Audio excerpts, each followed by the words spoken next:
আলহামদুলিল্লাহ আমরা আজকে অবস্থান করতেছি আরাফার ময়দানে জাবালে রহমত, যেখানে হচ্ছে হুজুর সাল্লাল্লাহু আলাইহি সাল্লাম এইখানে বিদায় হজের ভাষণ প্রদান করছেন। এই জায়গাটার মধ্যে এটা পুরাটা হচ্ছে আরাফার ময়দান।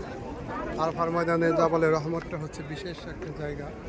এখানে হযরত আদম এবং হাওয়া আলাইহিস সালাম এই জায়গার মধ্যে আল্লাহ পাক তাদেরকে একত্র করছেন এবং আদম আলাইহিস সালামের দোয়াকে কবুল করছেন। হাজী সাহেবগঞ্জ যখন হজে আসেন তখন সারাদিন জাবালে রহমতের মধ্যে দোয়া করেন এবং এইখানে দোয়া কবুল হয়। এখানে আমরা আমাদের হাজী সাহেবদেরকে নিয়ে আজকে দোয়া করলাম। আরাফার ময়দানে এই জায়গাটা অনেক হাজী সাহেবরা আসছে, তারা এখানে দোয়া করতেছেন।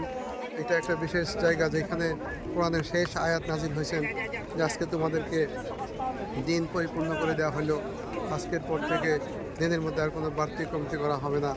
এবং হুজুর সাল্লাল্লাহু আলাইহি সাল্লাম বিদায় হজের ভাষণের মধ্যে বলছেন যে এখানে তোমরা যারা উপস্থিত আছো, যারা উপস্থিত নাই তাদেরকে সেই দিনকে পৌঁছায় দাও। এখানে ১৬ লক্ষ সাহাবায়ে কেরাম ছিলেন, তারা সবাই এখান থেকে দিনের প্রচার নিয়ে পৃথিবীর আনাচে কানাচে পৌঁছে গেছেন। তো আল্লাহ তাআলা আমাদেরকেও আলহামদুলিল্লাহ ট্যুর অ্যান্ড ট্রাভেলসের মাধ্যমে হাজী সাহেবদেরকে নিয়ে সেই জায়গা জাবালে রহমতে এসে দোয়া করার তৌফিক দিচ্ছেন। এই জন্য আমরা সবাই দোয়া করব এবং দোয়া করি আল্লাহ তাআলা প্রত্যেক মুসলমান নরনারীকে জানাও হজ এবং উমরা করার তৌফিক দান করে এবং জাবালে রহমতে এসে দোয়া করার তৌফিক দান করে। ধন্যবাদ। আমাদের সাথে স্যার আছেন, আমাদের সাথে স্যার আছেন।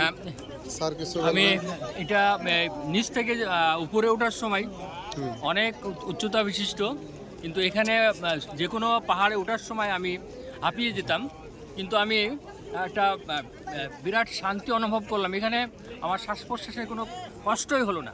তাহলে বুঝুন যে জানুন যে এটা অতি সত্য রহমতের পাহাড়, রহমতের একটা জায়গা।